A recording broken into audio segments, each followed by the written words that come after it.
नमस्कार दोस्तों, मैं हूं आपके साथ साक्षी और आप देख रहे हैं नेक्स्ट 9 लाइव। आज के प्रोग्राम में हम लोग बात करेंगे कर्नाटक की। जी हां, कर्नाटक में एक और बड़ा विवाद सामने आ रहा है और देखने को मिल रहा है। जिस तरह से अभी तक हिजाब का मामला चल रहा था और अभी तक उसमें कोई शांति नहीं हुई है, उसी के बीच एक और बड़ा विवाद खड़ा हो चुका है। आज की रिपोर्ट में हम उस विवाद की बात करेंगे, लेकिन उससे पहले मैं आपको हिजाब मामले के बारे में बता देती हूँ। दरअसल कोर्ट की तरफ से एक फैसला आया था जिसमें हिजाब स्कूल में पहनना मना कर दिया गया है कि वहां नहीं पहनना है और स्कूल की जो यूनिफॉर्म है उसी रूल को फॉलो करना है। इस रूल के बीच कई सारे जो मुस्लिम समुदाय हैं उन्होंने अपनी जो दुकानें हैं मंदिरों के बाहर की वो दुकानें बंद रखी, वो नहीं खोली और इस जो निर्णय था उसको नहीं माना।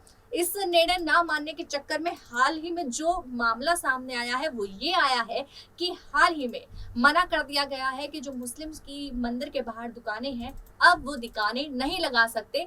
सिर्फ मेले के मौके पर, जब मेला होता है उस टाइम पर वो वहां पर दुकानें लगाते हैं और उसके लिए मना कर दिया गया है। उसकी वजह ये सामने आई है कि क्योंकि निर्णय उन्होंने नहीं माना, इस वजह से उनको ये भी मना कर दिया है। उस निर्णय के चक्कर में उन्होंने वो दुकानें बंद रखी, तो अभी उनकी दुकानें खोलने के लिए मना कर दिया गया है। तो ये बड़ा मामला सामने आ रहा है, लेकिन एक और बड़ी वजह, किसके पीछे की और बड़ी वजह क्या है वो हम आगे की रिपोर्ट में आपको बताएंगे, लेकिन उससे पहले आप देखिए ये रिपोर्ट में। हिजाब विवाद के बाद सांप्रदायिक तनाव और बढ़ता दिख रहा है।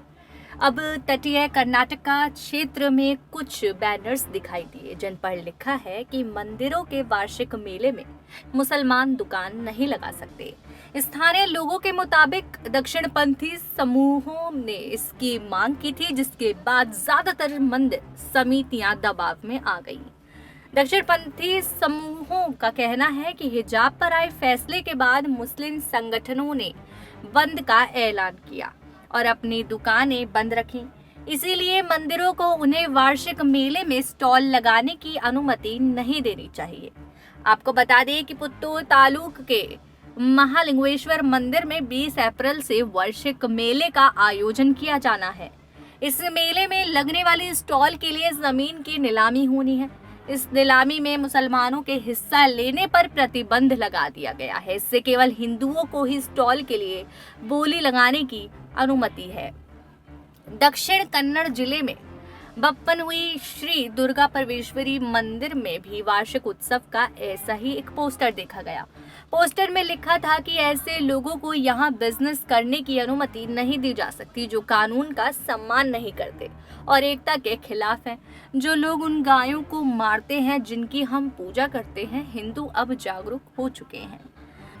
मंगलुरु शहर के पुलिस आयुक्त शशि कुमार के मुताबिक पता लगाया जा रहा है कि ये बैनर किसने लगाए। उन्होंने कहा कि अगर नागरिकों से जुड़ी संस्था शिकायत दर्ज कराती है तो कानूनी टीम से परामर्श लिया जाएगा।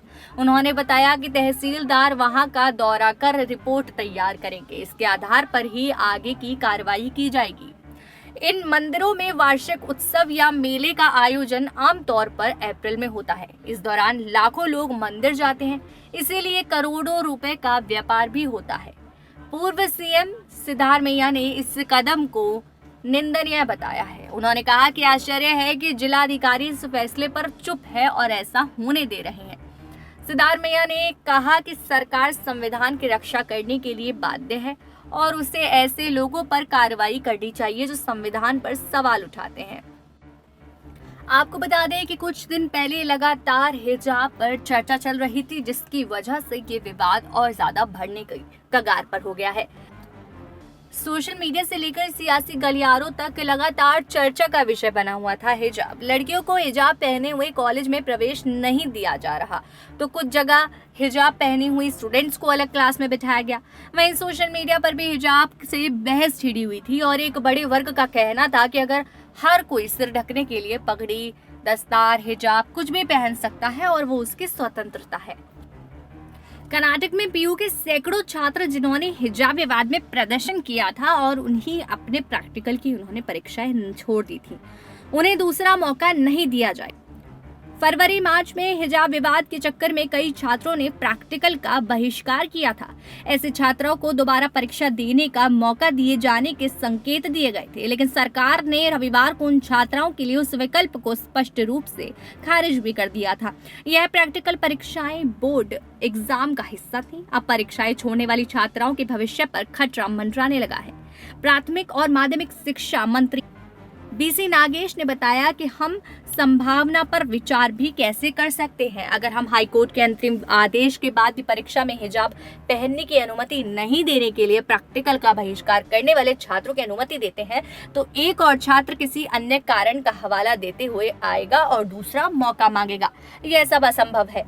पीयू परीक्षा में प्रैक्टिकल में 30 अंक और थ्योरी 70, कुल 100 प्रति पेपर होते हैं। जिन छात्रों ने हिजाब विवाद में प्रैक्टिकल परीक्षाएं छोड़ी हैं, उन्हें अब पूरे 30 नंबरों का नुकसान होगा। हालांकि जो छात्राएं अपना शैक्षणिक बचाना चाहती हैं, वे 70 अंकों की लिखित परीक्षा में शामिल हो सकती हैं और विषय में पास कर सकती हैं। 12वीं की बोर्ड परीक्षाएं 22 अप्रैल से शुरू होने वाली हैं। 12वीं की परीक्षाएं 22 अप्रैल से शुरू होने वाली हैं। कानून मंत्री जेसी मधुस्वामी ने मैसूर में कहा, हमने पहले ही कहा है कि किसी को भी अदालत के आदेश की अवहेलना नहीं करनी चाहिए। छात्रों को प्रैक्टिकल के लिए दूसरा मौका नहीं देने के हमारे रुख में कोई बदलाव नहीं आया है। मंत्री नागेश ने कहा कि सरकार कक्षा 8, 9 और 11 में स्कूल स्तर पर आयोजित होने वाली प्रारंभिक परीक्षाओं के लिए छात्रों को दूसरा मौका देने पर विचार कर सकती है।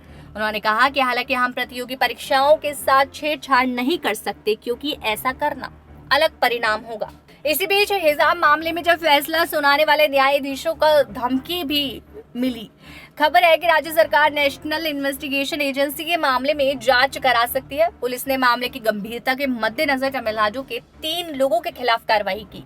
15 मार्च को कर्नाटक हाई कोर्ट के 3 जजों ने स्कूल कॉलेजों में वर्दी के संबंध में जारी नियमों को बरकरार रखा था। कर्नाटक के गृह मंत्री राज्य ज्ञानेंद्र ने कहा कि राज्य सरकार 3 जजों को मिली जान से मारने की धमकियों की एनआईए जांच कराने पर विचार कर रही है। हिजाब मामले में न्यायाधीशों की 3 सदस्यीय बेंच ने फैसला सुनाया था। इनमें chief justice Rituraj Awasthi, justice Krishna Dixit, justice Kazi M Jamunissa का नाम शामिल है। ज्ञानेंद्र ने कहा, हम इस मामले को एनआईए को सौंपने के बारे में सोच रहे हैं और दूसरे पहलुओं पर भी ध्यान दे रहे हैं। सरकार ने इसे बहुत गंभीरता से भी लिया है। न्यायाधीशों को धमकाना सही नहीं है। उन्होंने आगे कहा, सरकार ने धमकी को गंभीरता से लिया क्योंकि वह व्यवस्था को चुनौती देने के बरकरार है। इधर तमिलनाडु के एक शख्स को केस में 8 दिनों की पुलिस हिरासत में भेजा गया था। तो जैसे कि आपने इस रिपोर्ट में देखा कि किस तरह से जो मुस्लिम समुदाय है अब वो फंस चुका है इस विवाद में। इससे पहले हिजाब विवाद में फंसा था, जो कि अब तक थमा नहीं है। उस विवाद को लेकर एक और विवाद स्टार्ट हो चुका है और उस विवाद को पता नहीं खत्म होने का टाइम कब आएगा। लेकिन उसके बीच इस विवाद में कोशिश की जा रही है राजनीति की, लगातार कुछ ना कुछ फूट डालने की और कुछ ना कुछ बोलने की, और उस बीच ही वो हिजाब मामला शायद फिर से उठ जाए। उस मामले की मैं बात करूं तो हिजाब मामला कुछ ऐसा हुआ था जिसमें कि एक स्कूल में जो कुछ मुस्लिम लड़कियां थी वो हिजाब पहन कर आने लगी। उनकी ये अपील थी कि ये हमारा धर्म है, हम इसको पहनेंगे और इसको पहन कर ही स्कूल आएंगे। जब ये मामला कोर्ट तक पहुंचा तो कोर्ट पे जाने के बाद कोर्ट ने मना कर दिया, क्योंकि ये जो आई थी बात की कुरान में ऐसा लिखा है कि हिजाब पहनना जरूरी है, लेकिन ऐसा नहीं है। स्कूल में पहनना जरूरी नहीं है, तो आप उसके बाहर पहने, ऐसा कोर्ट ने कहा है।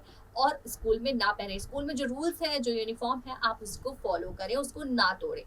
इसी विवाद के चक्कर में जो मुस्लिम समुदाय है उन्होंने अपनी जो दुकानें हैं वो बंद रखी। मंदिर के बाहर मेले जो त्योहार होते हैं उस पर अपनी वो दुकानें खोलते हैं, वो दुकानें उन्होंने बंद रखी। इस रूल को ना मानने पर जो हिंदू समुदाय है उन्होंने उनको दुकान खोलने पर रोक लगा दी। ये पूरी रिपोर्ट आई है सामने और इसका आप पर क्या जवाब है हमें जरूर कमेंट सेक्शन में बताएं और देखते रहें नेक्स्ट 9 लाइव।